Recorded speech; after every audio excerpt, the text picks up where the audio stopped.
Yo, yo, yo, yo, yo, yo, yo, yo, yo, yo, yo. We are the ill-advised wise guys. It's your boy Uchay. I got my boy QDeezy for Sheezy. It's way too easy. I felt outside and it was a little breezy. It's nippy, you know. You may need to carry a sweater outside today, but other than that, I think it's reasonable weather. Bring your windbreakers out. Do people still wear those?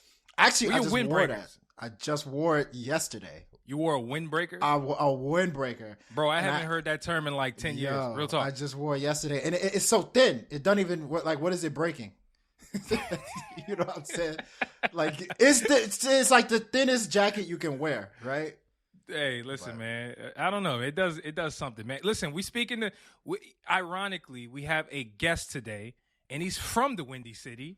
See what I did there? See what I did there? I see that's the segue. Listen. We have a special guest. His name is Mj Grizz. Say what's up, bro. Hey, what's up, y'all? Appreciate y'all having me. That's what's up, man. Hey, listen. Windy City. Listen, we're gonna talk about where you're from and your background and why you're not wearing a jacket right now, even though you're from the Windy City. Like I get it. You're indoors, man. But it's not cold indoors out there too. No, we got heat. I hope you got heat. Right. Listen, man. Hey, this is episode 121. 121. Yeah, shout out to the gang. Shout out to the Wise Gang for pulling up on us once again. And listen, if you guys are new listeners, and you know, if you've never heard of us, if you think we're cool, or you're on the fence, listen, stay a while. I guarantee you by the middle of this episode, damn near by the end, you're gonna become a listener, man, and a subscriber. So, you know, make sure you guys stay a little while. We got a lot of cool topics for y'all. We got a guest. He's doing some dope stuff. We're going to get into that a little bit more, you know? And so with that being said, what are we talking about today, Q? Ooh. What are we talking about? You ain't doing the church announcements? Yeah. Where's the church announcements? It's not Sunday, but you know, okay, I'm going to do it. It's Saturday, but we're going to do it anyway. Listen, let's do a little church announcements. My bad. Thank you for that, man. Like I had a little kerfuffle. You feel me? Listen, like I said before, guys, subscribe to the show. Leave a like on this episode if you're watching this on YouTube. You know, if you're listening to this on your favorite podcast platform, Spotify, Apple Podcasts, Stitcher, you know what I'm saying? Even the rinky-dink joints that you guys have never heard of, Castbox. Listen, we are everywhere. We're on like 40 different platforms. So wherever you're listening to this, hit the subscribe button, you know, and make sure you stay tuned for our next episodes. All right, guys? Next, we have a playlist. I feel like a robot because I've been saying this every episode, but I'm actually really excited about this playlist that we have called Zero Skips, which is exclusively on Spotify. We are highlighting some of the top tier underground artists. I mean, you know, and obviously that's by our standards, right? So listen, if you're an underground artist and we're not on our playlist, I get it. Like, you may end up there, and hey, it could happen soon. Submit your music to us, though. Zero Skips at illadvisedwiseguys.com. If you're an underground artist, underrated artist, and you want to get some more love in these streets from the people. I'm really excited, man. We had like 5 or 6 new additions to our playlist this week. You know what I'm saying? So check it out. It'll be in the description below. Let's see. Q, you got anything you wanna say in this church before we get to the sermon? Oh yeah, brother. Amen. Hey. Preach. Confess your sins. In Jesus' name. Check me out, QDeezy for Sheezy on Instagram, on Twitter. QD isn't available. I am actually available. Direct message me, whatever you got to do. Check me out at your local grocery store in the asparagus aisle. I've been eating a lot of asparagus lately, man. That joint's so good. And check me out, Ratings Game Music, RGM, and other countries. We got a new album review with Dreamville and DJ Drama called D-Day. Some hot ass songs on there. We did an album review for that, and then a whole bunch of singles came out. It'll take this whole episode to say how many that came out. and all the other stuff. Submit your music to us too on RGM. We're gonna look at it. Yes, sir. AQ, show them the merch, man. I did. Yeah. There you go. Put it up, man. Put it up, man. Hey, Balenciaga, what? Hey, Balenciaga collab coming soon. It's like, nah. This shirt is about 5% worth of how much a Balenciaga shirt is worth. So. Word. No. Hey, listen. What I do want to MJ. Hold on for a second. I want to congratulate RGM real quick. That's the brand that we're pushing. Shout out to Chance the Rapper. Chance the Rapper is we all know he just dropped a new single. Or if you don't know, well, now you do. Mm-hmm. He dropped a new single, and he included RGM in one of his little highlight posts of all these platforms that have been reviewing his music. So, Complex, Rolling Stone, ABC. I didn't know ABC7 reviews music, but whatever. ABC7. RGM was in there, and shout out to all them platforms. Listen, it's cool. It's cool to see what we're doing get more highlight and notice out there. But yes, sir. Anyway, like you said though, follow us on all the socials. It'll be in the description below. I think that includes Mj Grizz. Now, I think we're at the point. Q, what are we talking about today? Oh yes, sir. We got a jam-packed show today. Are artists starting to treat their careers like a job?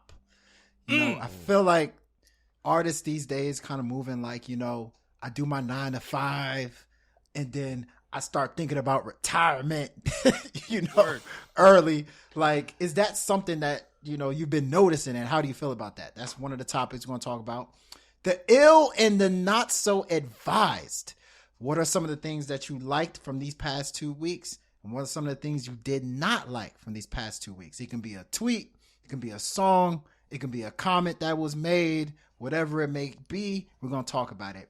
And then our last topic we're going to talk about is, what is your favorite sound in music today? Is it drill? Is it pop punk? Is it country? Is it R&B? Yes, sir. We're going to tackle it, and we're going to get everybody's opinion on here. But first and foremost, let's introduce our guest formally. Mj Grizz, what's up? What's up, man? How you feeling? Good, man. Feeling good. My heartburn went down, so I'm feeling much better. But hey, you got Tums. You got Tums next to you. You good? Oh, I got Tums. I got Tums on deck. I got right, Tums. Bet. I got All right, Costco sized Tums. I don't need. Yo, come on, you got your Costco sized Tums. You know how big that damn bottle is? It's a 500 count. You're wilding, man. Anyway, what's up, though, bro? I'm doing good, man. Hey, listen. I was introduced to you with your song "Say Something." I want to say Shake Some. I apologize. Yeah, Shake Some. Yeah. I think I was thinking Moneybagg Yo for whatever reason, because he only got to say some song. But anyway, I heard your song on a random playlist one day, and I was like, bro, this is dope. Like, I never heard of this guy. And then he had K Camp with the feature. You know what I'm saying? And it was one of those songs that was super wavy, super vibey, that I was like, yo, how can I not like this song? Immediately hit like, right? Been jamming to the joint for the last couple months. Then I saw you put out a song actually a couple months ago, right? Talk is Cheap. Yep. Right? Saw that come up on my release radar. I'm like, okay, like, this is a dope song. Fire. That's what's up. All right, bet. This guy's moving. He's working. Okay. Appreciate it. And then, I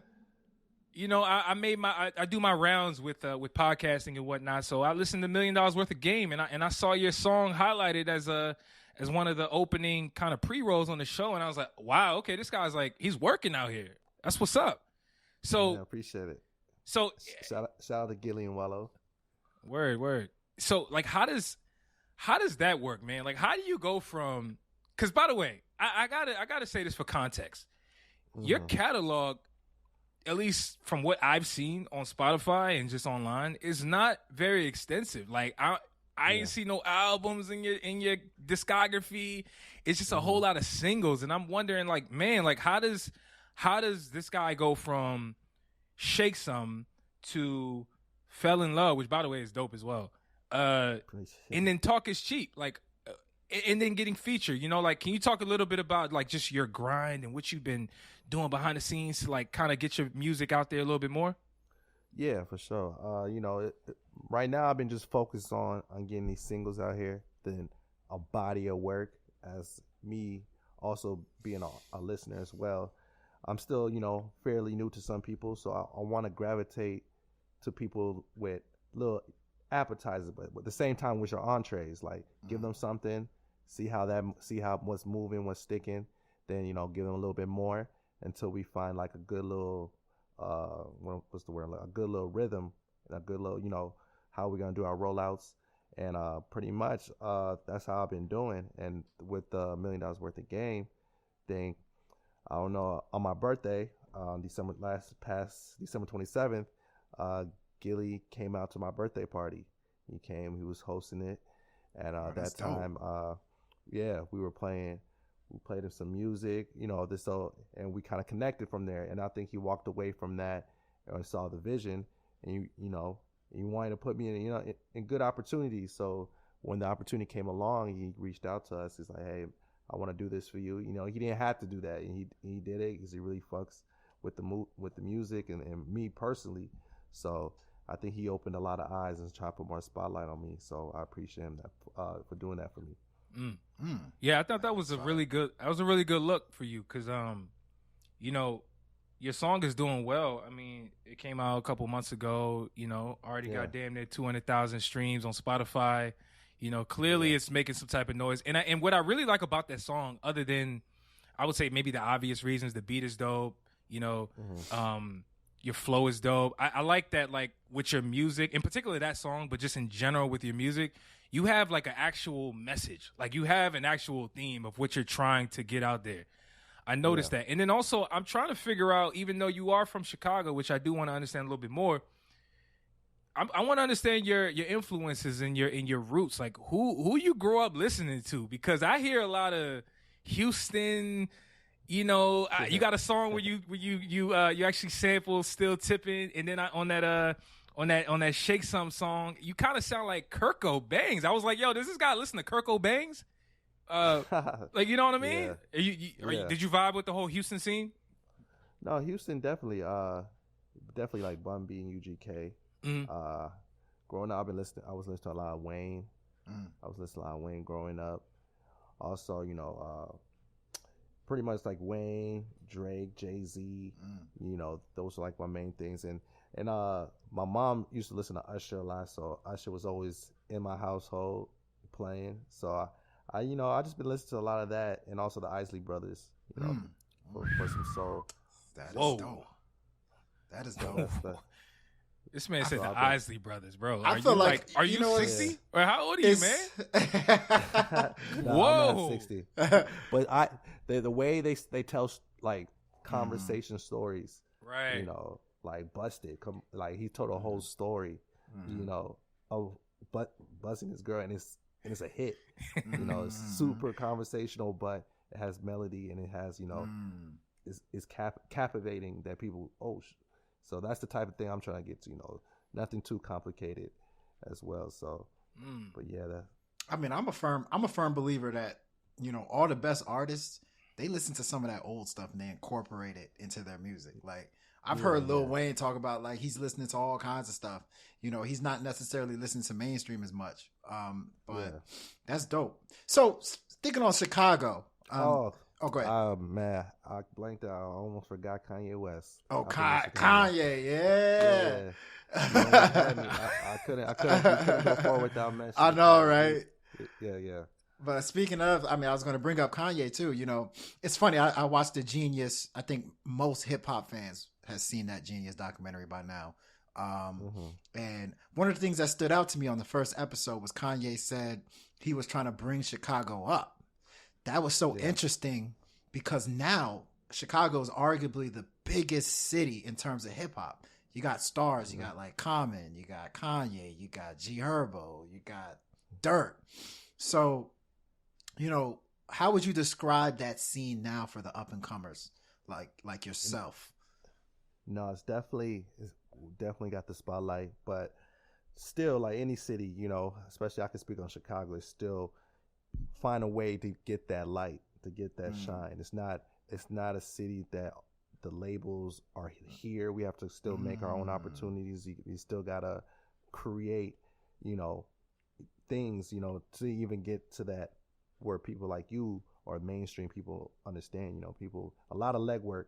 So it's still, we're up there, but we still, we still can go a farther way to have more artists. You see, you just name like 2 or 3, 4. We should have like 30, 20, that you can name. So we're gonna get there at one point, but I just want to do my part and how I can add more light to it. Okay, so still got that hustling mentality, pretty much. Yeah, got to. Yeah, that's what built it. You know what I mean? Yeah. Yo, you was talking about, I think you said something real cool, because I think that more people kind of need to, like, I guess, hear this part. But like, you talked about how you ran into some folks, you said Gilly at your birthday party. Like, how important are relationships to kind of moving around in this business? Because I feel like a lot of people, especially like the new school, the younger people coming up, like everything's it's so online, right? Everything is online, right? We got social media, we have Instagram, you can DM somebody, they can decide whether or not they want to respond. But how important is it to be in a room with somebody still? Is that still the cream of the crop way to network? Or do you feel like the new school is at play here? Like, what would you say? Nah, network is your network. So, that's what the saying goes. And knowing people can, and people can vouch for you and people can see you're about. There's something about that in-person energy you feel with one person to another that still gets you farther in life. I feel like look at me, Gilly, this probably gets 1 million requests a day to get on their show. But the fact that we know it's a personal relationship and he personally genuinely likes the music and wants to see me win, if it wasn't for that relationship, I wouldn't probably get that opportunity. But the same thing in life, you just always, when you meet people, connect. And like online, you can meet somebody online, y'all hit it off, and next thing you know, somebody's in a position that can help build you up. So that's still like the way I feel like growing. Like, most of these people you see in the industry, they're definitely connected through somebody. There's definitely a mutual, behind the scenes that's making things happen. Yeah, I feel like that's the part that gets lost a lot. Like, I think people know that, but I think that like it's this like unspoken rule of success, which is that it's like, hey, you kind of have to be out here moving around in some form or fashion to be able to have somebody vouch for you, right? Give you some type of stamp of approval. I feel like that's the way you climb the ladder, and I don't think that's a bad thing. You know what I mean? I think that like it's necessary for growth. Well, the thing that's beautiful to me is that there's so many more gatekeepers in music these days. Like Gilly has become a gatekeeper. Like what Gilly says he likes, the whole world's actually paying attention to. And when you have more gatekeepers, you have more opportunities to relate to people. You have more opportunities to move several different people, as opposed to back in the day. It was like MTV, like Kanye and Genius. He was like, I'm trying to get in MTV news first. Like that was the big deal.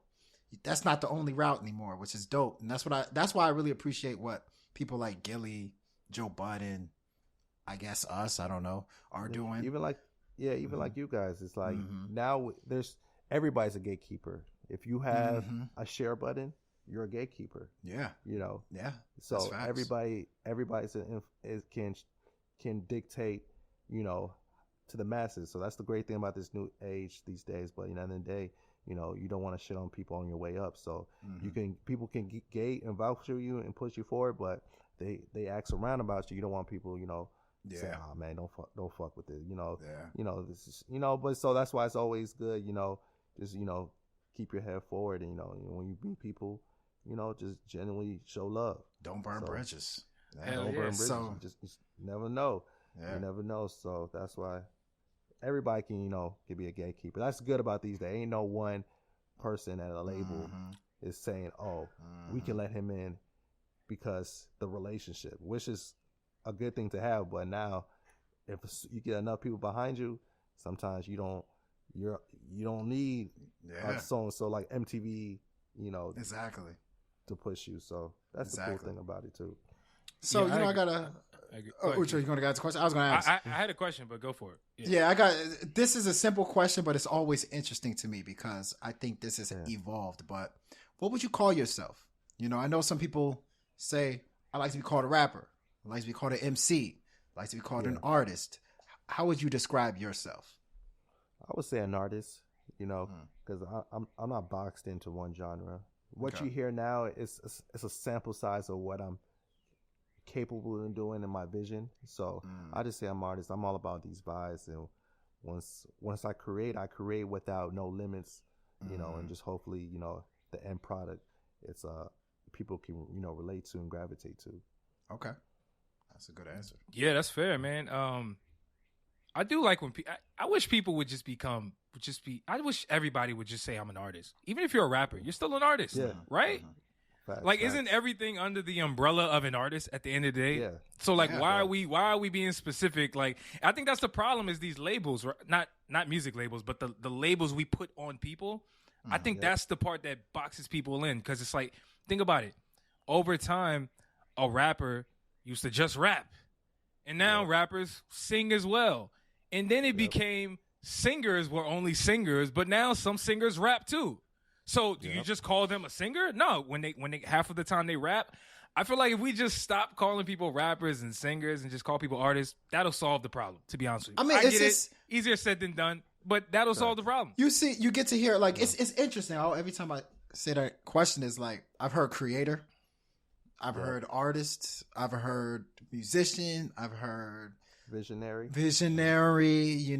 So it's always interesting to kind of see what that person says. I agree. And artist is to me the right answer. Or there's no right answer per se, but that's the answer that always tells me okay, this person's not boxing themselves in. You know? Or they're just kind of in that middle and waiting for growth. Yo, I've heard God. Somebody say I'm a God. Okay. Yo, listen. Hey, listen. I've heard people say I'm not a rapper. They asked Young Jeezy, "Hey, are you a rapper?" He's like, "Nah." He said, "Man, I'm a preacher." He said, "Man, I'm just a motivational speaker." A motivational speaker. Yeah. I've heard all that. So I've heard everything, man. That's a good one. Yeah, that is a good one too, because you kind of are, right, in a way. I thought you remember back in the day, in the 90s, all the cool thing to say was you were not a rapper. Yes. I don't get it twisted, dog. I'm not a rapper. Yeah. I be on the block, water whipping. Water whipping. That was the cool thing that everybody said. I'm not a rapper. It really was. Yo, hey, I got a quick question before we get into the topics, though. And this will be the last one. Well, at least of your background, then we get into the topics, right? Yeah. Now, you talked about being an artist, right? Mm-hmm. You said you like to use melody. You said you like to be real intentional with your music. All of that stuff that I see, I get it. Mm. You even said you like listening to the Isley Brothers or growing up. Yeah.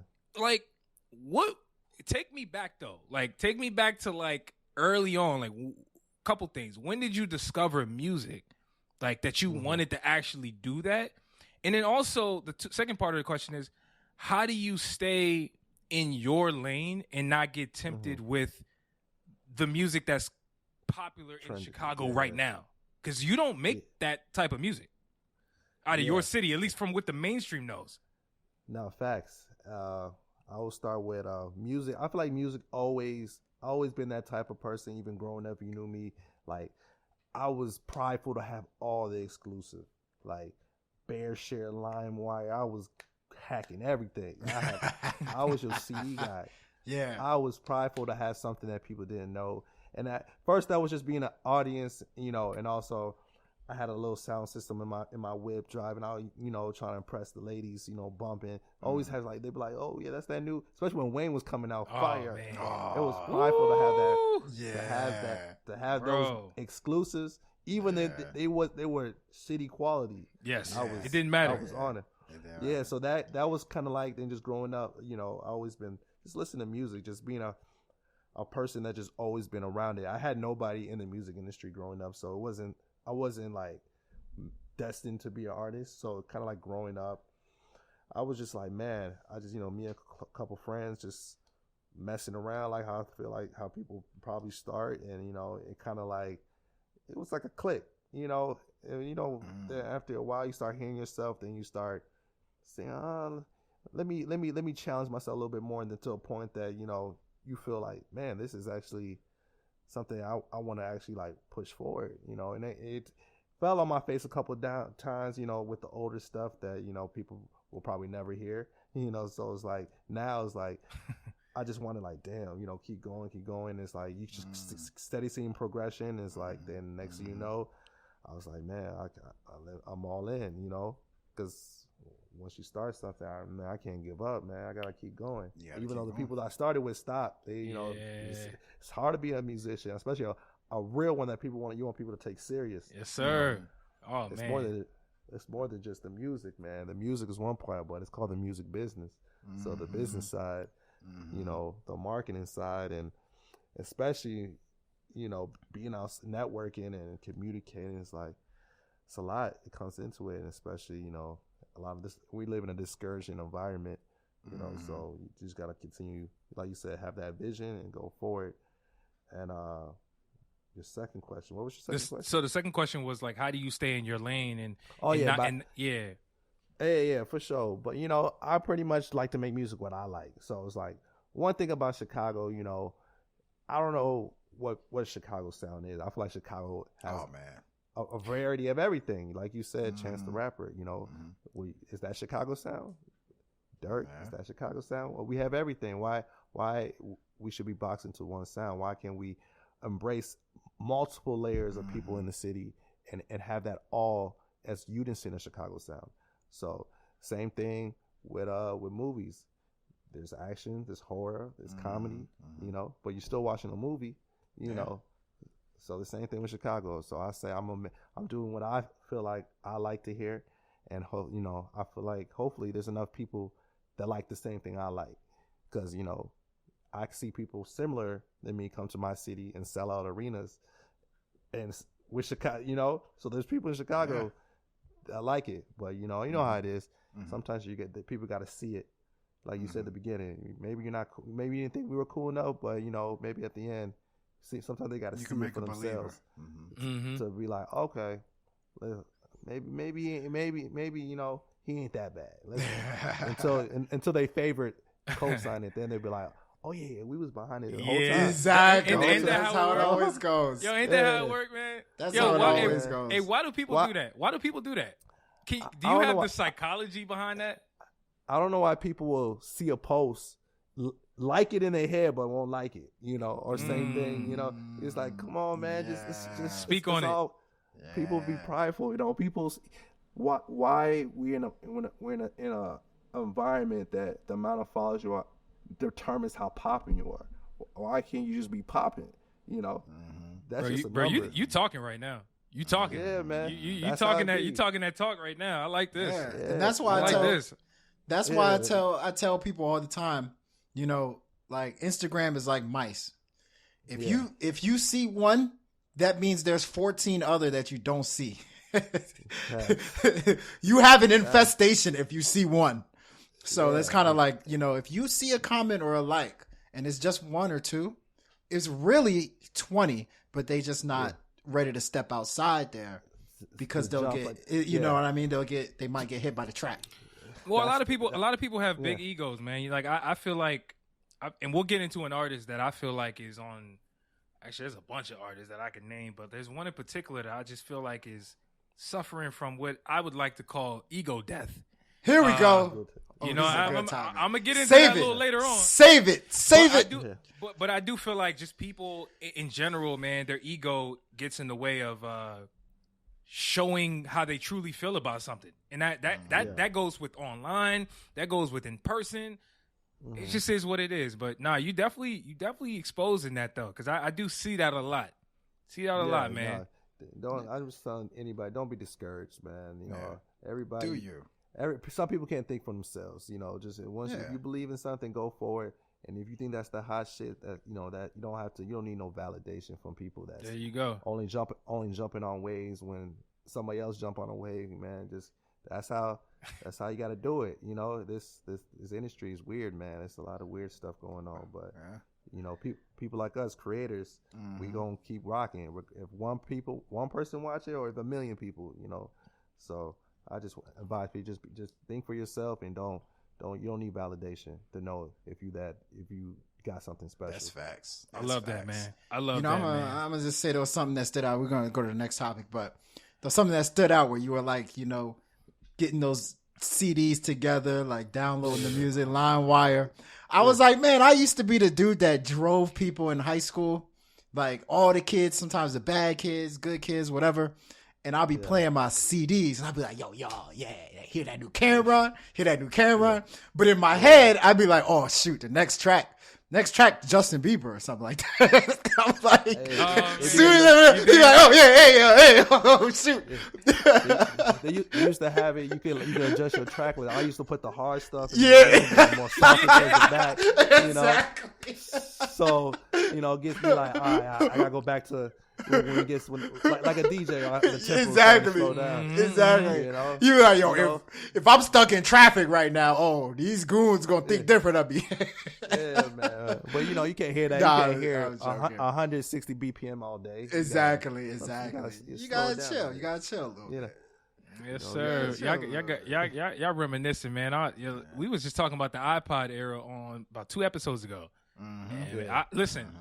That was a special time for me, man. I know for those of you guys who remember that, it was really a thing, man. Like the time it took to go download the music, which was not quick too. You had to wait. Like so I had dial-up at a certain point. Bro, like I'm waiting 10, 15 minutes to download one song. So to get that onto a device that was not connected to any like connection, like no internet, and then you take that out in the world and you listen, bro, that's a special thing when you really think about it. But hey, I sound like the old man, even though I'm not old. Nah, facts. I'm surprised I didn't think about it because of my CDs, wiping them down, finding a CD pack. I don't know how I was doing that for so long. Somebody came was smart, like, man, this should be digital. I know. Hey, shout out to that person. Shout out to that person who was like, listen, Steve Jobs. We hustling backwards. We hustling backwards. Yeah, man. I'm real technical too. I don't know about y'all.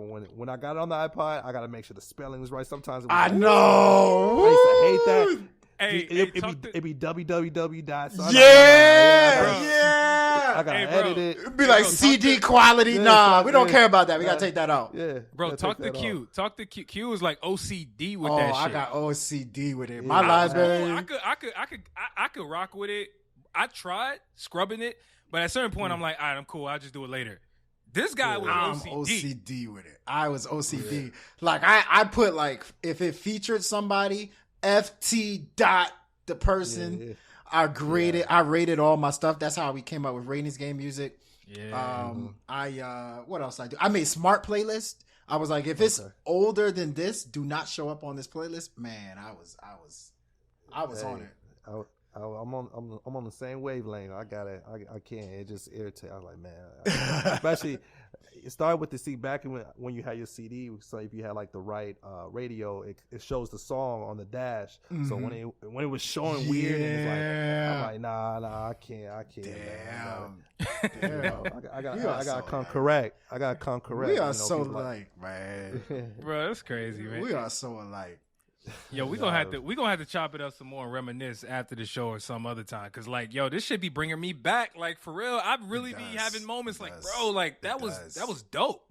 It does. I mean, don't get me wrong. I like today's too. Like I love streaming. Like everything at my fingertips. Like don't get me wrong. I love this shit too. Yeah. But it's a different feeling back then. I wish I thought about Netflix too, because I used to love Blockbuster Hollywood Video. Oh hell yeah! Hell yeah! But now.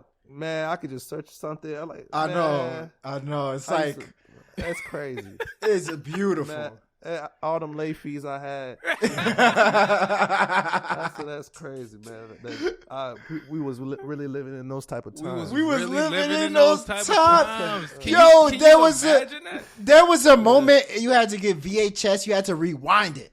Like you got a fee if you did not rewind it before you gave it back. Before DVR, I had to record. I get a blank VHS, record it, Yeah. And like just to capture we had that 106 in Park. Yeah, bro. it's crazy. Bro, It's we crazy. had that too, man. We was recording live TV. I was recording movies that came on TBS and TNT, like legit. Yes. Like Back to the Future would come on. We like With damn, commercial. I'd be like, yo, it's about to start. Hit record. Boom. You gotta time it perfectly. You got to time it perfectly. Yeah, man. Then you gotta label it, make sure you know. 'cause you got Exactly. so many us piled Man. up. Yeah. Life Man, is so much easier. Hey, we sound like some old heads, man. Let's keep it moving, man. We got some young listeners. They don't know what the hell we talking about right now at all. Man. Yeah, they're gonna So say let's- it's way past my time. They're gonna be like, "What? You ain't live, man. You ain't Hey, I'm only in my 30s still. Like, what you? live. That's what I was saying. You ain't live. you ain't live." But let's get let's get to this topic. Yes, sir. Artists are starting to treat their career like a job. So this is actually a topic that Ush, you came up with. Yeah. You want to elaborate some more of what you were thinking about? Yeah, man. You know what's funny to me is how and speaking of like our generation, we just reminisce for a while. You hella digress. Yeah. That was probably one of the most epic digresses we've ever done on this show. Now, with that being said though, like I transition that to like current day. You know, artists of our generation who started to become more aware of the business, started to be like, yo, hold on, that contract that they presented, hold on, like they really like finessing us. Like, hold on, let's figure out like what's going on. Like, wait, whoa, why did you tell me I had to do that? Hold on, I'm not comfortable. And right, so I feel like there's this real movement going on right now among artists, new age artists, where they're no longer feeling obligated and married to the idea of being an artist and what I would call these slave deals, right?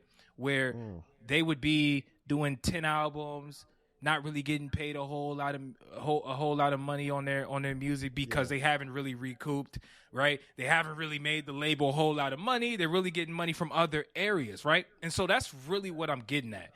I say all of this because Doja Cat recently, she's the newest case. I feel like every month every month we get an artist that comes out and says, yo, like, this is my last music. I'm about to retire. I feel like back in the day we heard rumblings of that, but it wasn't really a thing as it is today. And I think that, like, for Doja Cat in particular, she's realizing that the music, and by the way, I don't know whether or not she's actually going to retire. That's TBD, right? No. But the thing is, like, she's realizing, in my opinion, that, like, maybe the music business or certain aspects of it are not really for her, and that the creativity that it took to actually make the music is not all that this music business is, entails. You get what I'm saying? When you don't got full control. There you go. You kind of, people, it's anything. You go to the bank, you want to start a business, you need money. They give you the money, they're looking at you like, all right, now you got, in return, we're going to need A, B, and C. Make our money back. And then top, they're going to see what's selling. So when you just a person that just want to just do music, you lose maybe the joy, because like I said, the business side is a different monster. There's music and there's music business. And unfortunately, you got to do both to succeed in this business. And hopefully you got right people around you that can help you with that.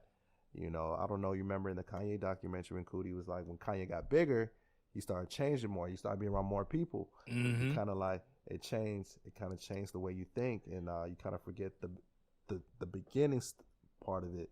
When everybody tells you you're great, you kind of, you got like an aura now, like, yo. Right. But now maybe she's going through that. Maybe she's looking at it like, yo, they want me to boom, boom, and it gets exhausting, and you kind of miss your old life. Yo, but isn't it? I don't know, man. Like, I feel like, I swear, man, I'm not even joking. Every month, I feel like artist comes out and says this. Like, whether it's Rod Wave saying, "Yo, this shit ain't for me. I'm out. I'm about to be gone," and whatever. A lot of artists. Chica, she was on Double XL. What, 2-3 years ago? She was even recently suicidal. Yeah. And so, like, I get it. A lot of people who hear artists say, I want to retire, They're like, yo, listen, they lying. You can't retire. Rappers don't retire. The insensitive route. They take the insensitive route to not have empathy for these type of artists. But I'm like, bro, the question I have for you guys, though, this is the question I have for you guys. And I'm glad, MJ, you're on this show because I felt like maybe you would be able to speak to this. Yeah. You know, what is it about today's generation of artists that is even allowing them to even have the audacity to even say stuff like that? Because I feel like the artists back in the day, they probably felt the same way. Maybe. Is it the aspect of social media that people can just voice their thoughts and opinions that now we know about this stuff? Like, what is it? I mean, that direct communication to your audience is powerful. And the fact that it's like, I don't know. It's a lot of, I guess, negotiation of tactics. When you say you're retired, it's like, yo, I'm retired. That means you ain't gonna make no more money off me type thing. They kind of maybe find a way to renegotiate their deals and situations. You know, like Drake said, I walk inside the label and I ask where the check go. You know, you start looking and you're like, yo, what the hell? I sold platinums, double platinums. I'm over here like card declining. like you start thinking like, yo, you putting all this work. But, you know, there's somebody behind the scenes making more than what you're doing. And you kind of like, you know, it all depends how deep it is. You know, it could get a little bit frustrating. But that's why I feel like anything in life, to be at the peak, at that top tier, you got to have some type of passion for it because that shit will drain you out. So, and if you're looking at it like, man, this is not even fun no more, and you kind of forget the gist of why you're doing it, you're gonna be like, I'm retiring, like I'm good. You probably made enough money, and it's like, I don't need this. And when everybody's in your social life and your personal life, I mean, I can't even imagine what they're going through. But I can see, you know, that's why somebody like Kanye and Drake do at the highest level. You know, they passionately care about their music because they got so many songs, so many hits, so much. Like, what keeps them going?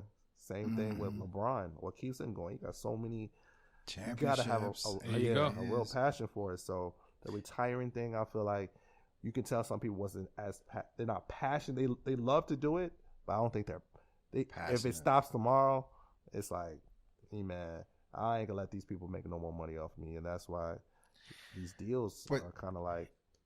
That's interesting. Weird. But you know, let me chime in here. Yeah, jump in here. What's disturbing about what you mentioned earlier, the names that you brought up? What's disturbing is it seems to be a trend. It's not just people retiring; it's a certain type of artist that's retiring, like an artist that they're actually good, right? They're like popping. They're good. Like Logic is somebody who retired, right? He's actually a good rapper. Whether you vibe with his music. He's good. Chica is a fantastic artist. She retired. Yeah. You're talking about Doja Cat. Doja Cat's fire. She's talking about retiring. So it seems like the music industry is affecting that type of person. You know what I mean? It's not affected like Playboi Carti ain't talking about retiring or like, you know, any other young artist or artist that you know goes more with the trends. They're not really talking about retiring. So that's pretty interesting. I mean, that's how they eat, you know. So it's like, man, you retire and do what? You know what I mean? Retire. You know, if your money and you ain't put your money, you make smart investments, man. You got to keep doing. They're gonna work you till you burnt out. Yeah, you know.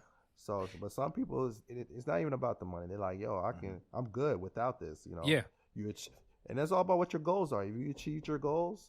You know, you don't know what I don't know what Doja Cat's goals. There you go. You know, maybe she reached her goals and she fulfilled. You know, so maybe she could reach her goals and fulfilled, and like everything else is just extra. You know, it's just a bonus. So that too. Yeah, that's the interesting thing. So I brought this up because like first of all, this is a trend. Not the rappers saying they're retiring. That's not a trend. I've been hearing that for the longest. But it's like I'm hearing a certain type of popping artists. Say this. Say he retired, bro. Jay-Z retired 4 times. Jay-Z, he retired 4 times. Like you know, what I'm saying, like we don't even listen to certain people when they say that shit. Like it's like, come on, you just talking. Stop it.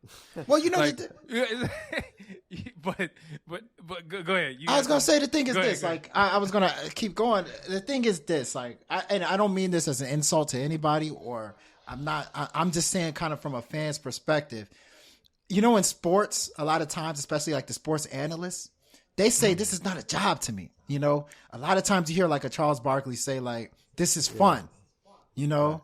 And I think a lot of fans, music fans, look at hip hop, R&B, all this music in general as like, this is kind of just fun. This is not a job. Like they don't take it, they don't view it as serious as, you know, what maybe the person that's actually putting the music out is viewing it. But at the same time, is it fun? Like, is it supposed to be fun? Like, in the essence, is the essence of music supposed to be fun and not a job? Yo, it should be, right? It should be technically, right? It's like somebody's trying to lose weight. The end result is fun, but the work to lose it is not fun. So the product you hear is fun. Performing is fun. But the process of getting there is probably not fun. And that's where it's hard to get. It's hard, man. You gotta have tough skin, especially when you're going through controversy and people's in your business. You gotta, you get tired of it. Sometimes you just want to chill, you know, like how we doing, and not have to be criticized at everything you say. So yeah, you know, one thing, I've been saying this for a while now, and I've heard different artists and interviews. I've just kind of been paying attention. It feels like music, and I don't want to keep it just to hip hop. Music has become a lick in a way, where like artists look at it like a hustle, right? It's like, all right, like I'm just gonna go do music. Hey, I'm already on this thing. I'm just gonna transition to do music. Like it could be anything. It could be a girl working as a bottle girl in a strip club, and she's like around artists, and she's like, yo, man, like I know this artist, man. I might as well just make music. You don't actually. A lot of people don't actually love the craft of the music itself. They look at it like here's a way I can make money, another outlet. And I think that like it's resulting in a lot of what we're seeing, which is people being like, yo, listen, I really don't even want this shit. Like I may be talented, but I really don't want this shit. Like y'all can have it. I'm out. Yeah. You know what I'm saying? Fact. Yeah. So hey, that's how it be, you know. So you just gotta, like you said, we're in a new day and age where everything's under a microscope. So you gotta, you know, people's mental health. You don't know what people's going through behind the scenes, and music is just 10% of what an artist really got to do to really give you that persona that you think they are. So, especially if you're not being yourself, if you're putting on an act, that's even going to be even worse. That's I gotta wake up and act like I'm this motherfucker. You know how really exhausting that would be? That's That is true. That is true. Yeah. That's a good point. So, yeah, man.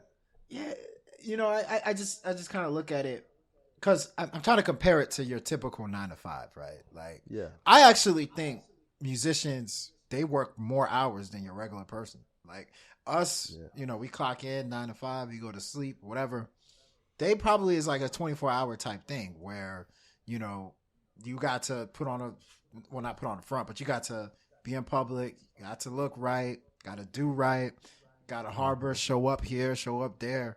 So it's interesting, but like, it's just kind of hard to see it as a job, I guess, from a... You get what I'm saying? Well, from a fan's perspective, I think that's the hard part, you know? Yo, from a fan's perspective, like I've only heard the one person that stands out to me all the time when this type of conversation happens is how people revere Lil Wayne's work ethic, right? Yeah. Revere. Like, you know how many times I've heard people be like, yo, Wayne is in the studio every day, recording every hour. He's in the studio working. That's like somebody going to work and putting in 200 hours a week or however many hours a week, right? Like you're working overtime.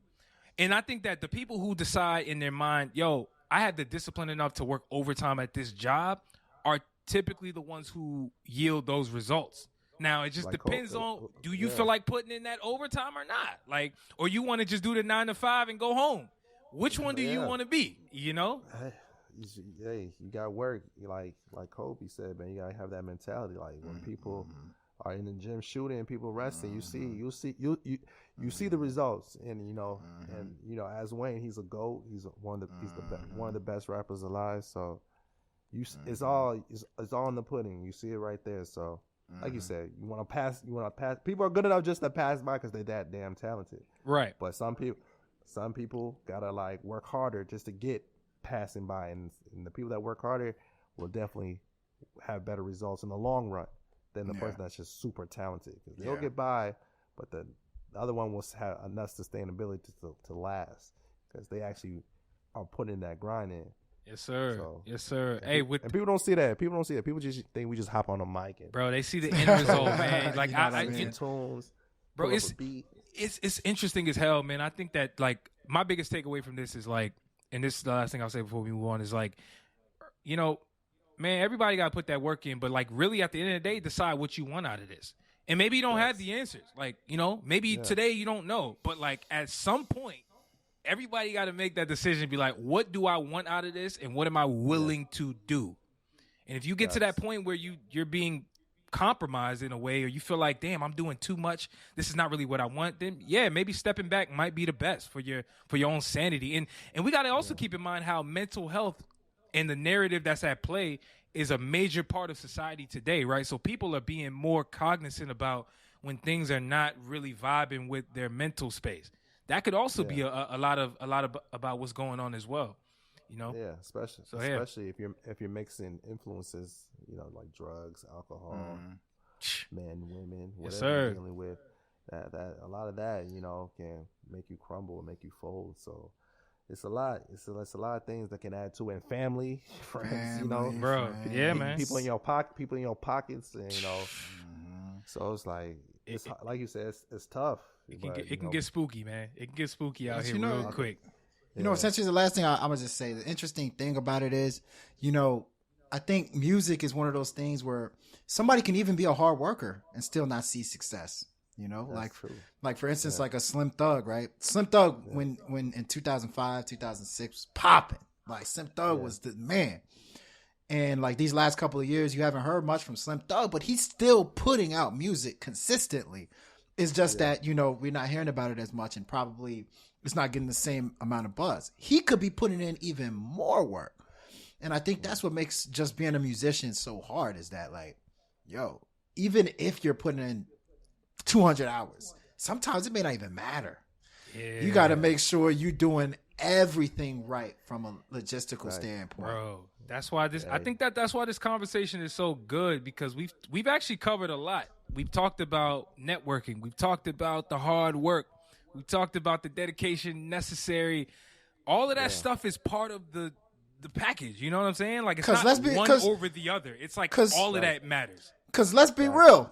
Let's be real. If you're an IT person, you can put in 10 hours, 10 hours a week and still getting the same paycheck. You know what I mean? Everything's still going to be the same. A rapper is life, right? It's crazy, right? Yeah, so it's the same thing.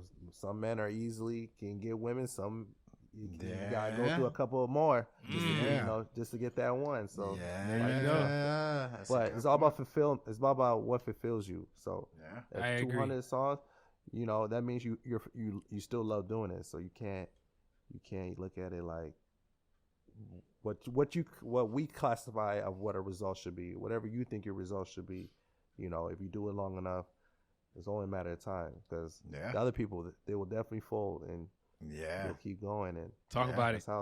Persistence. Yes, sir. Persistence. Hey, with that, I got a question for you guys before y'all go. Not before we go. But you think is it being I would say like a rapper is the most dangerous job right now? You want me to go, or you want to go, Q? You want to go first? I want you go first. You go first. All right, look. You go first. So check this out. I've heard this narrative for like the last 4 years, and allegedly Jim Jones is the one who coined it. He's trying to take credit for this term. I don't know who created it, but what I do know is that there does appear to be this target, at least more recently, on rappers, especially a certain type of rapper. I'm not gonna throw every rapper in the same. Again, going back to terms, right? You can be a rapper, but even within that, you can be a street rapper. You can be a pop rapper. You can be somebody who's a backpack rapper, right? I don't think that every rapper is being targeted. I think that a specific type, the more street driven, the ones who are a little bit more making a certain type of music. Those are the ones, to me, I feel like are in danger a lot of times. We think about the Pop Smokes. We think about Nipsey Hussles. I mean, the list goes on. I could probably be listing them all day long. But to say it's the toughest job, I don't know if I could say that. Most dangerous. Most dangerous. Most dangerous. I don't know if I could say most dangerous, man. You know how many jobs are in this world? like miners. You're like, oh yeah, you're a miner. If you work on a railroad, hey yo, dog. Yeah. There's a war going on right now. You trying to tell me that a soldier is doing a job? You trying to tell me that's not dangerous? I mean that's dangerous. I mean, I don't know. Is that a job? Am I being too technical? That's a job. Yeah, I think so. I think you are. All but right, I think that's a good question. I think it's.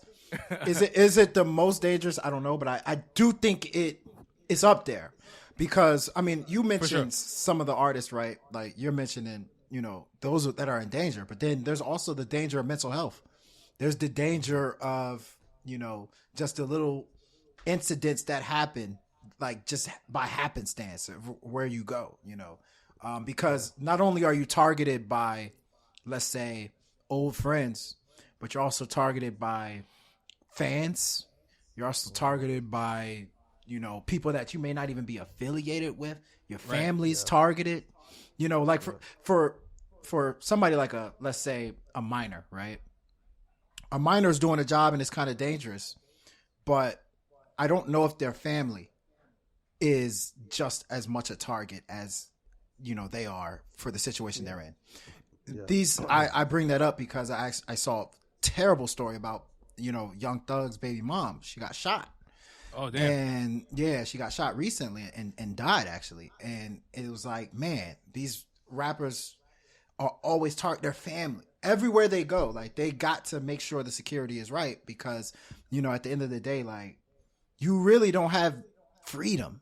And I think every single job has at least a semblance of freedom.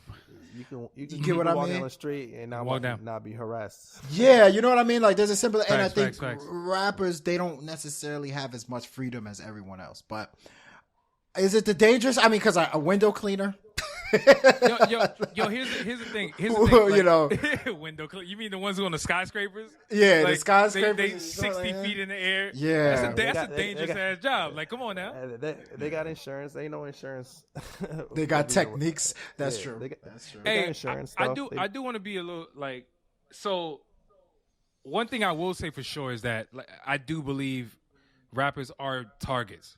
That to me is like undeniable. And so if that makes the job dangerous, then sure, like the danger level skyrockets significantly because I'm trying to tell you, like it's a certain type of rapper, it's a certain type of rapper that looks a certain type of way that is being out here targeted. You know what I'm saying? I'll bounce the question back at you though, MJ, because since you brought it up, because you're a rapper, right? Or you're an artist rather, and so as you continue to elevate.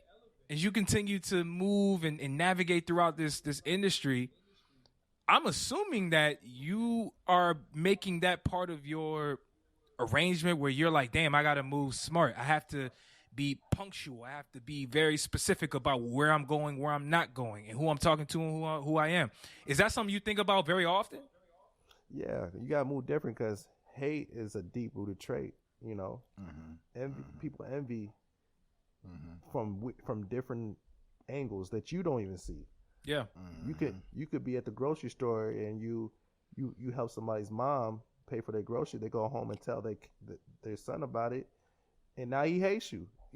Of being a good guy.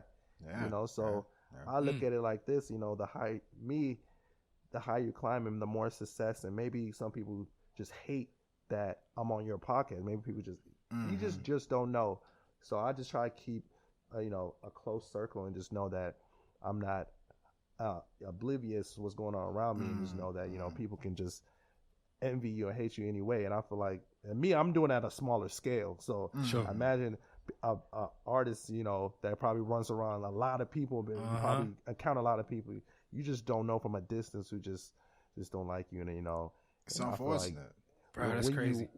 And it's crazy, and it's unfortunate, and it begs it. Sorry, not to cut you off. It'd be the people close to you. It'd be your own city sometimes. The people that you're shaking hands with every day be the ones like low key plotting.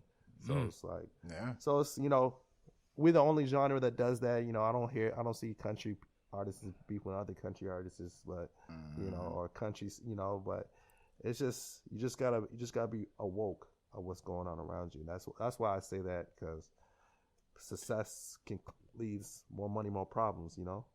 Absolutely. Because it's like, if you because it begs the question. Maybe next time we talk about this topic, but it's like, is rap a 24/7 job?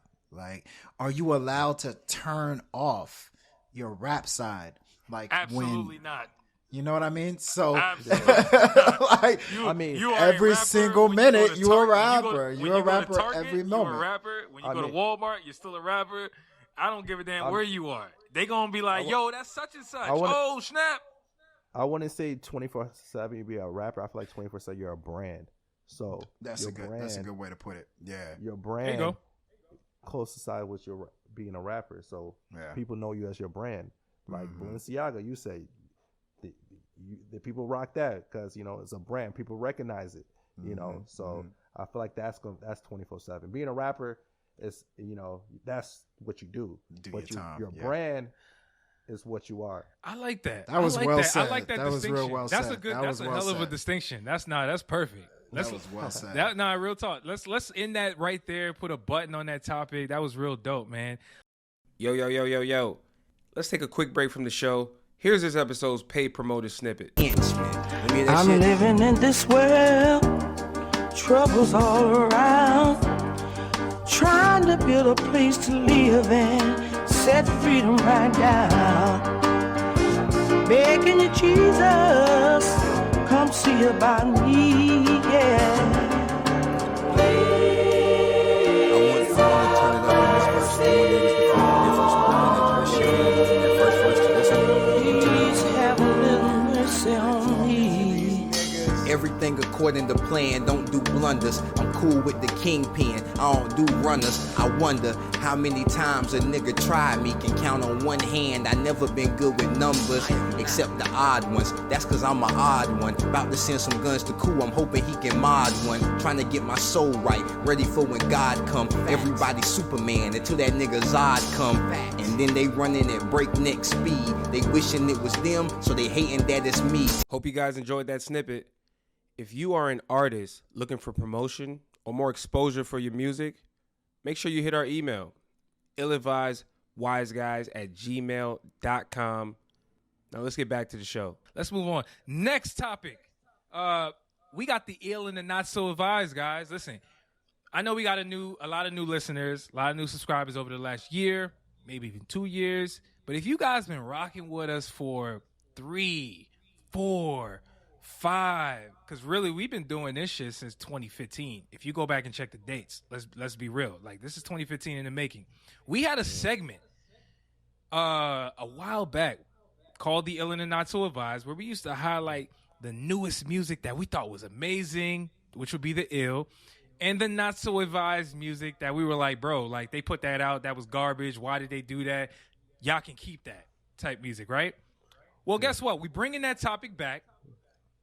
But we're not just keeping it to music, right? We're just bringing it to really everything that's going on in the world, And so I'll kick this to Q so that we can kind of kick this conversation off. So MJ, you can understand where we're going with this. What did you see out here that was ill within the last week or two that you want to highlight? And then I'm gonna ask you the same question for what did you see that was not so advised? Not so advised. Okay, so yes, I'm gonna actually keep it music. Nigo. Right.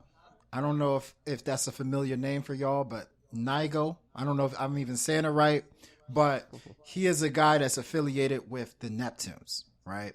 And I believe he's the owner of the, what's that brand that Pharrell used to rock? clothing line. Bape? Yeah. Something like that. No, Bathing Ape? Billionaire Boys. I think it was that Billionaire Boys Club, right? Okay. So recently he dropped an album called, I think it's like Who Is Nigo or something like that.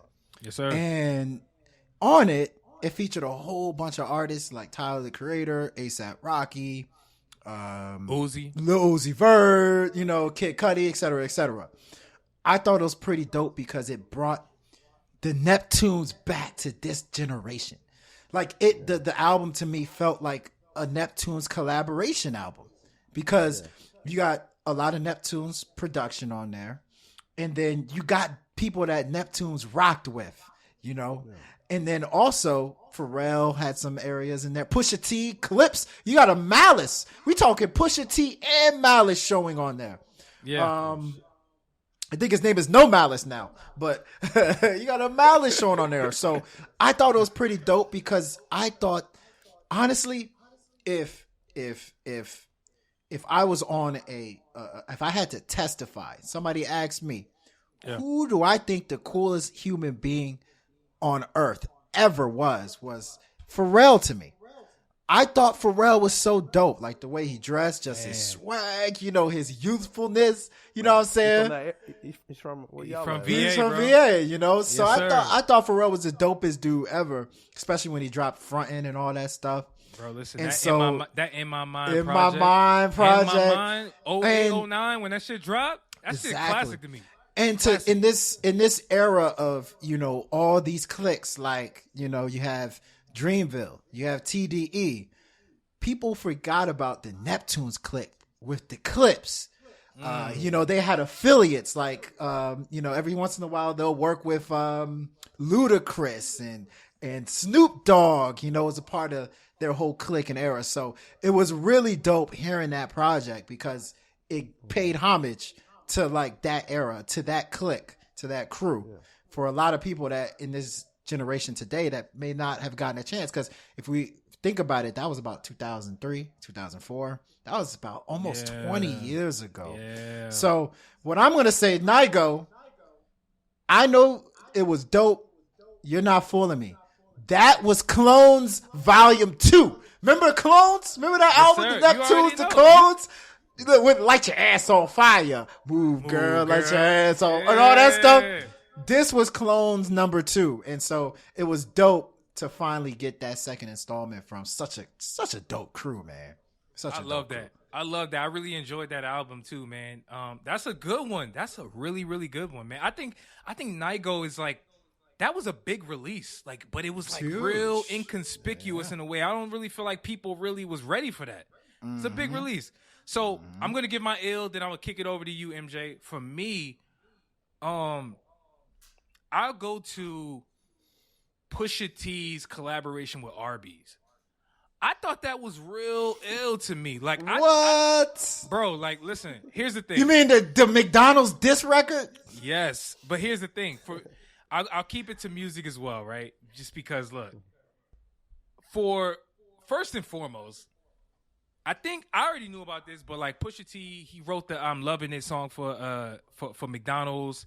A lot of people didn't know that, but just to see hip hop's influence in just mainstream fast food, the fast food industry, right? That's a whole nother conversation, right?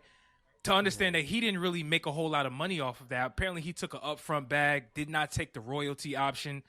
He probably is kicking himself about that deal, right? Yeah. But to see him turn around and work with Arby's, diss McDonald's, and raise the sales of Arby's by like 10% in like that short amount of time. I forget the exact number. I'm pretty sure it's 10%. It just to me shows the power of hip hop once again. Once again, hip hop is showing the world why it is the biggest genre in the world, and why, to me, I've been saying hip hop has been pop for the last 4 years, and it's dope to me. It's dope to me how hip hop has its hands in damn near every industry, and the damn fast food industry is the one that the world is seeing. That's fire to me. That's fire to me. Now, what I did not like was Bizarre from D12. making a song dissing Pusha T. You guys remember Bizarre from D12? Yeah, I saw that. Bro, like, why did he do that? Why did he embarrass himself like that? That was funny. That wasn't cool. Like, that was hilarious. yo, that was look. I would say it was ill, but I rock with McDonald's, man. I'm team McDonald's on that. Listen, one. I'm not picking sides. See, that's the problem. That's the problem. That's the problem. Y'all too busy picking sides between. I don't give a damn about the food. Either one. I'm just talking about the actual act of making a diss song. That's dope to me. That's a dope idea. I ain't rolling. Yeah. McDonald's. I'm one of their goons. I'm pulling up. We pulling up to Arby's. Yo, you sound like Bizarre. That's what Bizarre was talking about. He had McDonald's, man. He's like, yo, listen. He said, man, we grew up eating the McChicken and the Big Mac. I'm like, bro, I don't care about this shit. What are you talking about, bro? Like, nobody cares. He was speaking like he got stock in it. Yeah, you know what I'm saying? You heard it, right? No, I haven't heard it. Bro, don't listen to it. Do me a favor and don't listen to it. I'm surprised you listened to it. I heard it, man. It's cool. Hey, MJ, what did you think was ill recently? Recently, I don't know what you consider recently. I think last week, 2 weeks, month, whatever. I still think when 50 Cent came on the Super Bowl was so ill. Ooh, okay. That shit was. He came when I saw him come out upside down. I was like, yo, what? I'm like, yo, I lost. I think I spilled my drink and everything. I was like, yo, this man came out. To me, that was ill because I fuck with 50 and that time when he was on fire with Get Rich and that trying power of the dollar, he was that's my heyday, man. That's when I fell in love. That's when I fell in love. I fell in love with hip hop before, but that's when I really was like, oh nah, this is where it's at. I need to be involved in this somehow. Yeah, I haven't seen nothing that topped that so far. That was a dope halftime show. Yeah. Oh hell yeah. I mean that was the best halftime show I seen. I mean 50 Cent, man, like because 50 Cent was not even named as one of the artists. That's what I'm saying. So when he came out, I'm like, whoa. Yeah, he started it too. They went in their bag for this one. That was dope. That was dope. Kendrick, Snoop, Dre, Mary J, Eminem. Fire. It was just fire. It was that was a fire. I loved every second of that show, man. Real talk. Boy, that's just to show the NFL got that bag. Oh, they better was come like, with it. You know what? We for a day we gonna forget about the Kaepernick situation. You cool with black people for about a day right now. We gonna forget about the Kaepernick. But it was dope. Y'all better thank Jay-Z for that. Yeah, that was Jay-Z. Y'all think Jay-Z didn't have a hand in that? You crazy. That man he had to organize that. But yeah. I don't know. Jay-Z wrote Still Dre. He wrote Still Dre. Yeah. He did write that. Mm-hmm. Yeah. So for them performing, he wrote. I thought that probably was a cool feeling. You probably heard it a million times. It's classic, so. I know. Yeah. And it's funny because I'm such a music fan. I can actually hear Jay-Z's style in Still Dre. Like sort of the 100%. Flows he was using, like the style of rapping. I used to always be like, oh hell yeah, he did write that. It's crazy how the Super Bowl like boosts everybody's streams. Oh yeah. like people forgot. It's just crazy how a platform like that can really get your sales back. Yes, sir. He should have put Truth Hurts on there. Truth Hurts. Let her perform Addiction. She get some streams. You gotta chill, man. You gotta. She got put. But what about Nocturnal? What happened to Nocturnal? Remember Nocturnal? What about them? But you're the only person still bringing up Truth Hurts. Like, I just want you to know that. I love Addiction. Nobody else with Rakim. Oh man, the video too. That was a good song. That was a good song. And she looked Yoruba too. She did. What did you guys see? What did you guys see that was not so advised? Like, what did you not like? So, man, I would be remiss if I did not mention this, but I'm going to come from a different angle. So, obviously, the Oscars, Will Smith slapped Chris Rock. I still can't believe I'm saying this, right? Doesn't it sound like a dream? Like, Chris, literally, I don't know about y'all, but every day of the next day, I kept just stopping in the middle of the day and be like, yo, Will Smith slapped Chris Rock at the Oscars? I had to say, is this real? And so I think what I did not like was kind of the reaction, it was kind of all over the place. Number one, I thought people talked about it a little too much. Everywhere you turn, everywhere I looked, it was like, is Ukraine even in war anymore? Like it took the back seat to Will Smith slapping somebody. And then just kind of the reactions I saw, like for instance, some people were like, Will Smith should be demonized. Chris Rock should be demonized, and honestly, when I first saw what happened and I kind of understood like why he slapped him. At first, I tried to bring out my tough guy act like, yeah, man, if you gonna talk about his wife, you got to do something. I don't know if you should slap him, but if you slap him, it's okay, And I'm over here like kind of disagreeing with everybody that's kind of talking about like how like Will Smith went overboard. Uch, I know in the chat, our friend chat, I was probably one of the people going the hardest for Will Smith. But as time went by, I started to sympathize more and more with Chris Rock. And I started to say to myself, like, damn, man, like Chris Rock, if you looked at his face after, he looked embarrassed. He looked just humiliated. And I would not want that to happen to anybody in any circumstance. I do not condone violence. But this is the one thing I will say. I will say, I don't think any of them should be demonized. I think, okay, Will Smith did what he did. I probably would not have done that, but I understand in the heat of the moment, he was angry. He probably felt super disrespected. And at that moment, you can't tell somebody how to act when they feel disrespected. Exactly. If they slap you, it is what it is. But at the same time, I do think, damn, like actually walking up, going on stage, slapping somebody, like that's like a TV show. And at the end of the day, they're two black brothers, and it's like, this is a black versus black thing. And I think in this situation, we're demonizing, either way you look at it, we're demonizing two black brothers, and so on the biggest stage, stage at the biggest moment. I gotta listen. I hear what you're saying. Listen, I'm not mad at it. I'm not. Okay, you're responsible. I get it, and for the most part, I completely agree with everything you're saying. But where I kind of deviate is where people say there's no room for violence. There's no place for violence. No, there's room for violence in this world. There's room for violence. And I don't mean that to say like we should be out here unprovoked and just causing havoc out in the streets. That's not what I mean. What I mean is like if somebody is doing something that you deem as disrespectful, you should try to create get your retaliation in a manner in which doesn't like compromise other people. So for what Will Smith did, I don't have a problem with what he did. I have a problem with where he did it at, to be quite honest with you. And maybe, and listen, I can't speak on whether or not it was right or wrong to slap the dude. Like only they know what the deal was. Maybe he had some issues behind the scenes. Who knows, bro? But like to do it on live TV like that was wrong. That was wrong. Mm-hmm. That was wrong. I cannot condone that at all. But to say he shouldn't have slapped him, he should. Look. I'm saying like in a perfect world, we should all have self-restraint, right? In a perfect world. Okay. So what I'm telling you right now, it is not a perfect world. You know what I'm saying? Like, we don't live in a perfect world.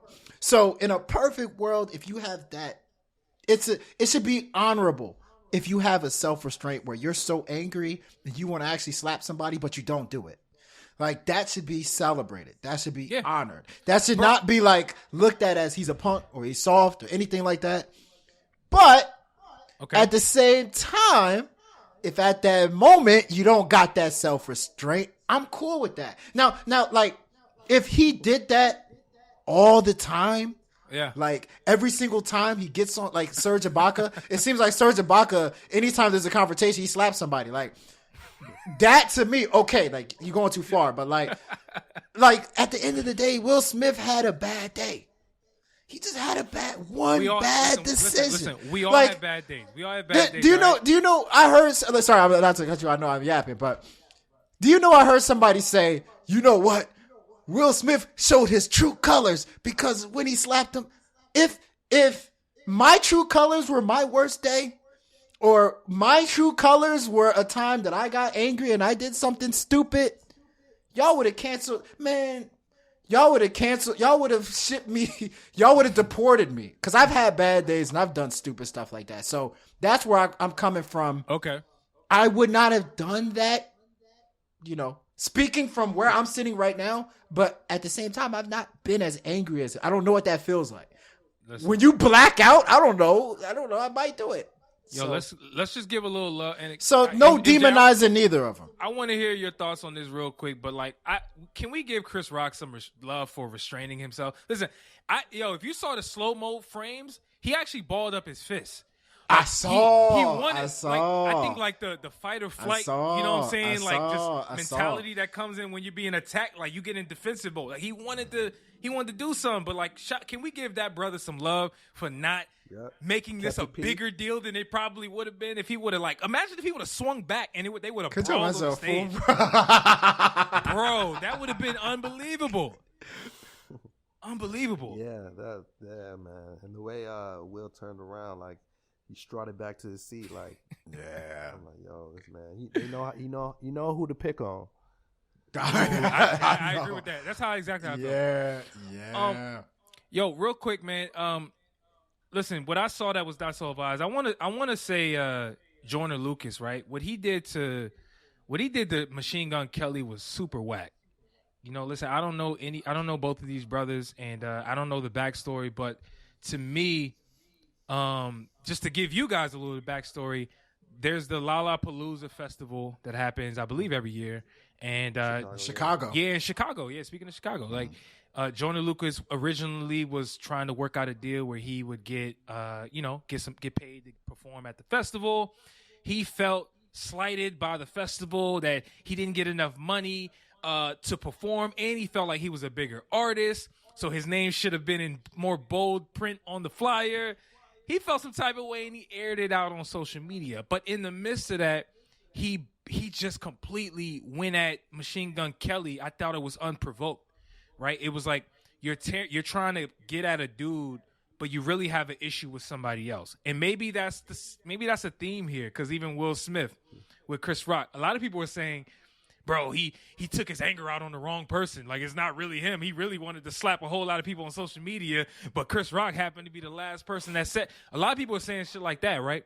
So I just want to say that, Joyner did come out and apologize for misdirecting his anger at Machine Gun Kelly, saying that he was doing some sucker shit for really tearing down somebody else when really has a problem with somebody, with another platform.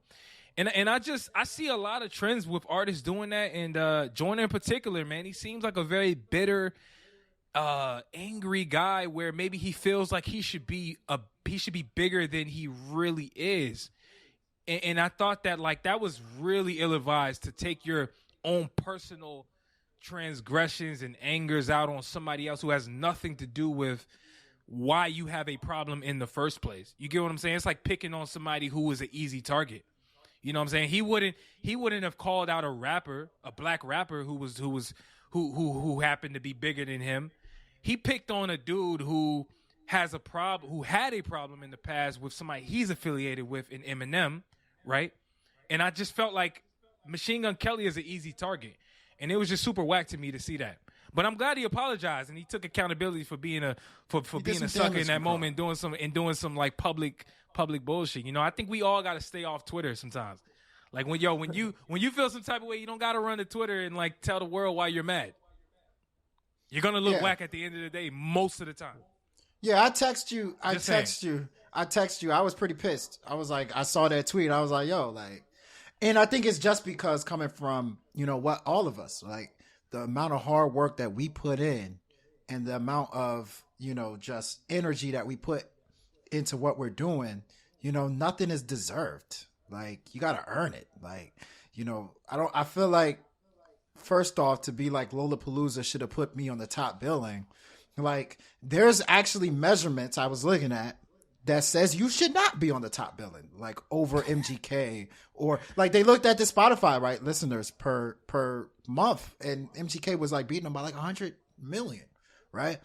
But, at the same time, I understand his passion though, because Joyner Lucas knows he can rap his ass off. It kind of goes back to what I was saying earlier.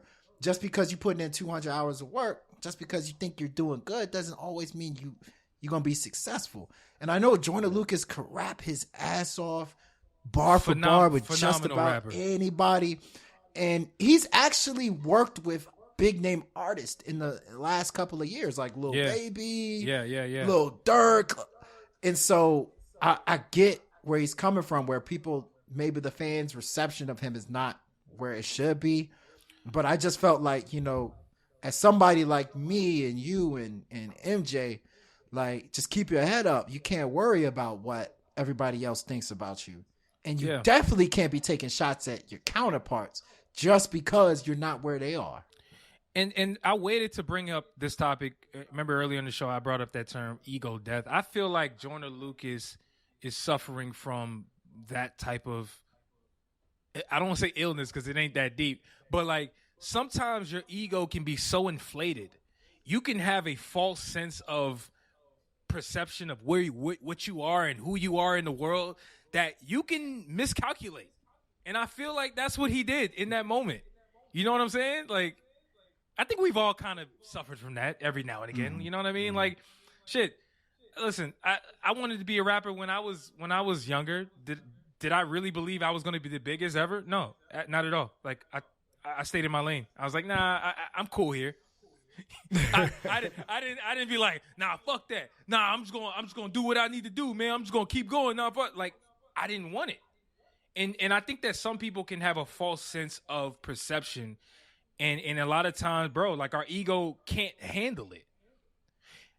MJ, have you ever felt that way? Like as an artist, like have you ever, or not even just musically, have you ever in general felt like some type of false sense of, you know what I'm saying, ego, if you will? No, I think everybody should though, bro. Everybody goes through this. Everybody goes. Everybody should. You get that reality sick in, but you'll probably be telling like, nah, but I kind of like keep it to myself. I ain't lashing out like they did. So, if I did, I probably caught myself in that moment like, all right, humble yourself, chill. And he could, the funny thing, he could have did it behind scenes and nobody would care.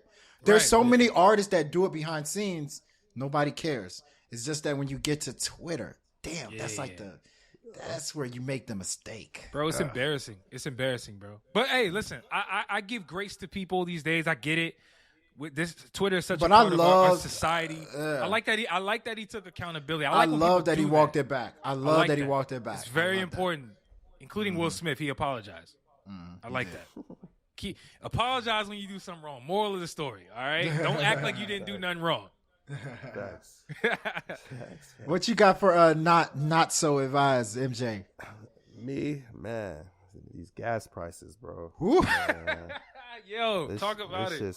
This shit hurting, man. I went to the pump the other day. I was like, man, I need to own a gas station. Man, listen, that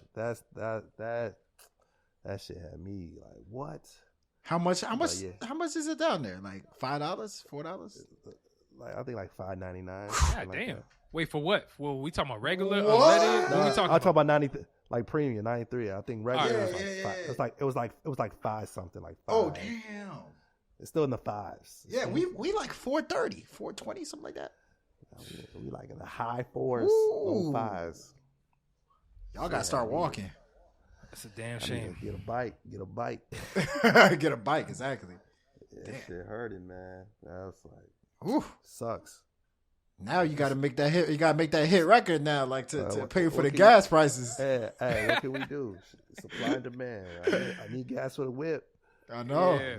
I ain't trying to go to the gas station. No, I feel you, man. Gas is crazy, man. I don't know, man. I'm one of the people that like. I don't know, man. I feel like if I got somewhere to be, I just gotta bite the bullet, man. Just pay the gas. Like it is what it is. That's what like the idea of not going somewhere because I'm worried about gas, just it bothers me. So I'd rather just be like, yo, go ahead, man. Just go ahead, take my $100 to fill my tank up. Like I hate that shit, but I'm like, fuck it. You use the extra gas money for your partners to take them somewhere? Yeah, I used to do that. Bro, people still do that? People I still do used that? to. I used to like $5. I used to be like, Yeah. man, oh, you going here? Oh, that's gonna be $5. Yeah, for sure. That's back in the day type. $5 or you gotta buy me McDonald's. I was about to say that price definitely doubled. Is that woo? Hey, yo, going back though real quick. I know I talked about Pusha T, and it's the last thing I'm going to say, and then we're going to move on. Then we're going to end the show out because I think this has been real cool. Does anybody eat Arby's? Have you ever had Arby's? Because I know I have never eaten Arby's in my life. I never had Arby's. I've had Arby's. You've had Arby's? Yeah, I've had Arby's. I had what did I have? I had a chicken sandwich. Cause they specialize in roast beef. They specialize in all that stuff. I'm not a big roast beef fan, so so what it was I had a coworker that loved Arby's. So, at where I was working, parking was hard. So if somebody was going out to eat, they would get food for everybody. So you didn't want to move your car because you might lose a parking spot. You got to circle around the area for like an hour. So the coworker always used to go to Arby's, and I'm like, yo, I'm starving. I'm just gonna go to Arby's and like eat the food. And so I looked on the menu. It's like chicken sandwich. It's like Arby's to me is like Boston Market. It's like it's eatable, bro. But I wouldn't recommend going there. Bro, you're literally I've been asked. It's edible. Since that Pusha T diss, I've been asking around like, yo, listen. You're the first person who's actually said I've had Arby's. I've asked about 20 people. I've had it one time, one or two times, or something like that. They got curly fries too, like those skinny curly fries. Listen, Pusha T, you're dope for that diss. That's fire. I'm still not eating Arby's, my guy. Arby's got hella commercials though. They got mad commercials. They do, and none of them are gonna make me buy that shit. I'm just saying. But I ain't had a lot of stuff. I ain't had Sonics before. I've not had. Sonic is good. Had Hardee's. I've not had all that stuff. Hardee's is good. The breakfast. Get the breakfast. Breakfast sandwiches are phenomenal. Yeah, hell yeah. I had Waffle House one time. Oh, sorry, my bad. I keep cutting you off. Bro, you like fast food, don't you, man? I said I had one time. I said Waffle House. Waffle House. Especially at night, like after you go out to a club or something. Oh, be hit. Yes, sir. We all got one out here. Yeah, that shit is in Atlanta. You gotta be from Atlanta or something like that to enjoy Waffle House. Apparently, or someone from the South. A lot of them they got Waffle Houses down there. Yo, let's keep it moving though. Next topic. And this is the last topic. This has been a dope show, like I said, man. Appreciate you for being a guest, MJ. What is your favorite genre right now in music? What's the sound that you hear dominating the airwaves? Is it drill? Is it pop? Is it pop rap? Is it punk rap? Is it pop punk? Country? I mean, there's like 100 different genres. I can keep going if I need be. If melodic rap is something, there's a lot of melodics. Mm-hmm. Okay. Sounds, and that's crossover into like the trap souls and everybody just making these melodic ass songs. Got some type of melody. Ain't no old school boom bop rap out here. So I hear a lot of rap with with nice bars inside. That's what I be hearing. Oh, that's what you rock with? Is that your favorite? Yeah, I like the melodic rap. I like the trap souls. The dark sounding. As well. I'm open to pretty much everything. Pretty much everything. When I hear it, I know. I'm like, okay. But what could you point to a particular song or artist that is like your favorite sound right now? Like, is there a particular artist or song? I mean, Drake, of course. His sound is, the way he puts his spin on different type of genres. That's, if you're thinking more new, Lil Durk, he's been killing it. I've been listening to that, and I've been listening to a lot of Donda too. So, Donda, that's a good one. Yeah, so that's and also some Pop Smoke, that drill, just to get my New York drill. Shout out to all the people that's doing the drill me, but something Pop to me. He was on his way, so I'll be listening to that. Definitely. Fabio doing his thing though, but no, Pop was special. Pop was different. Pop was going to go. He was on his way out of there. Like, Yeah. Man, it's so sad, man. Like, I'm not even gonna lie to you, man. I swear that album that came out with the rose on it, what was it called again? Yeah. What was the joint called? Shoot for the Stars, Aim for the Moon. Yeah. Bro, what he was doing musically on that album, he was about to be out of here. Yep. Like, I'm talking about, like, he was gonna take this far, you know, like, and I really, and this is no knock, man. I really hope that somebody else from New York, and it seems like Fabio's trying to take that. However, I haven't heard anything musically from Fabio that lets me know that he's able to kind of transition into more melodic type music. I haven't heard it yet. Yeah. Not saying he can't do it, because you never know. I don't want to say people can't do something. I just haven't heard any signs, and it sucks that Pop was that dude, and he was going to take it to another level, man. Fabio, the one thing I like about Fabio is you can tell he wants to be great. Like some of the moves he's been making as of late, like linking up with Kanye. He did the song with Alicia Keys and Kanye. Mm-hmm. And then now, if you notice, he's actually featured on a lot of people's stuff. Like, I can tell he wants to be great. Like, there's a way to do it, right? He's doing it the Lil Wayne way, where Lil Wayne and Rick Ross, where when they were starting to pop, they just started getting on everything, and like their own solo stuff was special. I think Fabio's taking that route. But I'm gonna be real with you. I love the pop punk sound, man. Pop punk, like Ian Dior, like that sound to me. Machine Gun Kelly to a lesser extent. Uzi kind of dabbles in that sound, that pop punk. Almost sound like a child, like a kid that don't want to eat vegetables, like type of sound. You know, Mom, I don't want to eat it, Mom. Like that type of sound. Like, to me, I don't know. Like it's hella infectious. It's rebellious, because I think all of us, we all have like a little bit of rebelliousness in us, and I think that sound really brings out that rebellious, feeling. And another person too I think is gonna probably take off is Willow Smith. She's a pop punk artist that I think is gonna take it to the next level real soon here. So that's one sound. And then honorable mention would be Afrobeats. Like, ooh, come on, bro! Don't take my answers, bro. What are you doing, man? Oh, you was gonna say Afrobeats? My bad. Don't take my answers. My bad. I forgot about the Afro. Yeah, that's definitely on the playlist. Afrobeats is just like.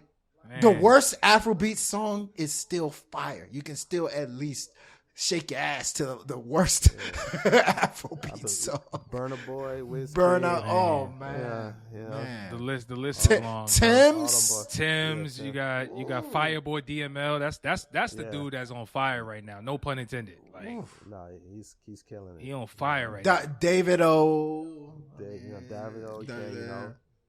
There's a lot of them joints.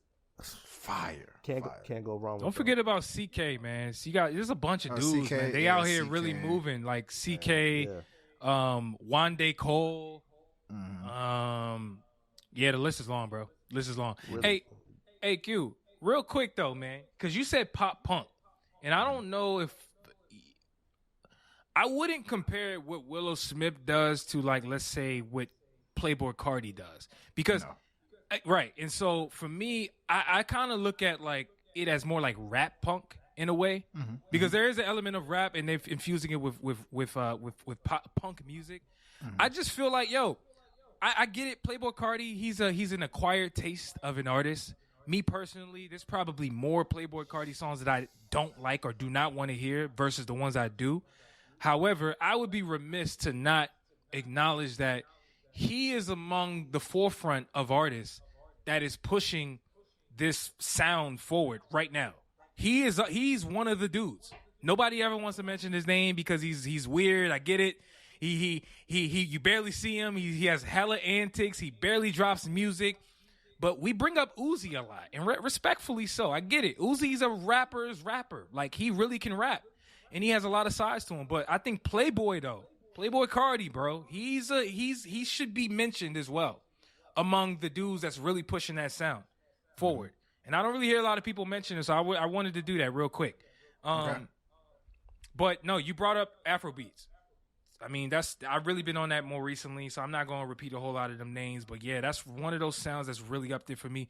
The other sound that's really, really important right now is what I would kind of call alternative R&B. I guess we could just call it melodic. You know, it's the terms is really limiting. I try not to really get caught up in it. Right? Are you a rapper? Are you a singer? Or do you do both? You know what I'm saying? And I just feel like that sound to me is really dominating these days. And speaking of that trap soul wave that you brought up, MJ, ironically, you had a song I think you put out, 2 years ago with Ye Ali, right? Oh, yeah. I forget the name of the song right now. Fell in love. There you go. Like, Ye Ali is one of them dudes that's been doing that sound that I'm talking about. That alternative R&B, trap soul, melodic R&B. He's been doing that for years and really hasn't gotten I feel like a real national spotlight, if you will. And I do love that sound a lot. And I feel like right now that's the foundation of what rap music is right now. Everybody's trying to sing. If they are rapping, they trying to use some type of melody, and they're talking about pain. And that's that soul aspect. Is that your favorite that goes sound? into it. Is that one of your favorite sounds? It kind of is, bro. I'm not gonna lie. It kind of is. Okay. I'm a fan of pop rap. I told you this like off mic before we joined. I really love pop rap, and by that I mean people like Ian Dior, some of the singles that Polo G drops. You know, Rap Star. You know, that was one of the biggest songs that dropped last year. You know, them rap songs they're not super hip hop, but they're Kid Leroy. The Kid Leroy. I'm a fan of that, dog. I really do like that sound a lot. It's refreshing to me. So, you know, what's interesting? We didn't know, none of us, well, I guess MJ kind of brought up drill. Like, where does drill stand? Like, can drill take over what I guess the trap has had its handle grip on, like the hip hop game?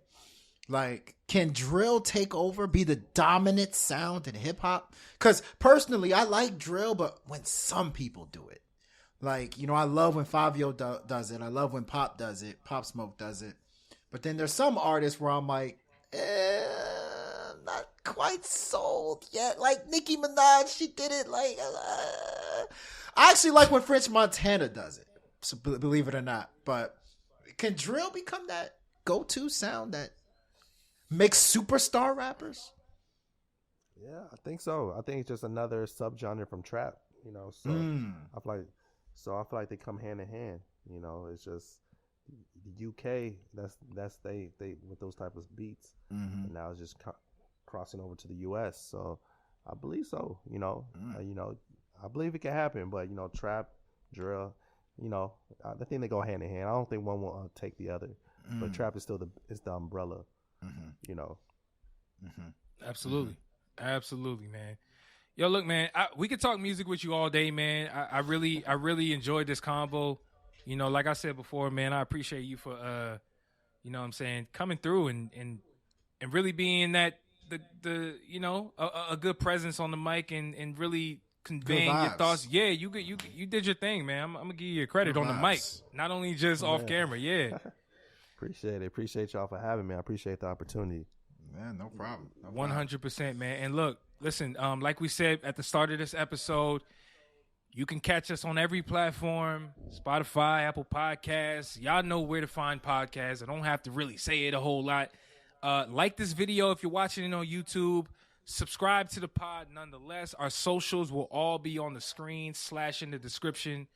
Let me get y'all social shout out. Let me get y'all so I can lock y'all in. Oh, for sure. Mine is UCHAYVA on every platform, Instagram and Twitter. I do use Facebook, but very rarely. Yeah. And QDeezy for Sheezy, QDeezy, and then the number 4, Sheezy, SHEEZY. That's on Twitter. Sorry, on Instagram. And then on Twitter, QD is not available. QD isn't available. Yeah. Gotcha. So. I just locked y'all in. I'm Mj Grizz, MJ Grizz. All right. Yes, sir. Yeah, I just locked you in as well, man. Yo, this has been dope, man. Hey, where can the people obviously not where they can find you, but what can they expect from you next? You talked about it a little bit, but kind of recap for the people. Yeah, pretty much more music, more visuals. If you're in Chicago, April 10th, I'll be performing live at Spy Bar. And just be more consistent. Right now, we're pushing Talk Is Cheap. We're pushing Shake Some. We're pushing all these songs that is probably older to me, but it's new to a lot of listeners. So we're trying to get that out there. Yeah. And at the same time, we got more music in the bag, more visuals in the bag that we're about to release and wrap up. And, hopefully you guys enjoy it and get used to the name Mj Grizz. Yes, sir. Yes, sir. All day, man. I saw that Talk Is Cheap video too, man. You had some tings in there. Listen, that's all. I'm gonna keep it there. I'm gonna keep it there. You know the vibes. Is had them tings. But anyway, listen. As always, if you're giving advice, make sure it is ill. Yes, sir. Bow. Peace.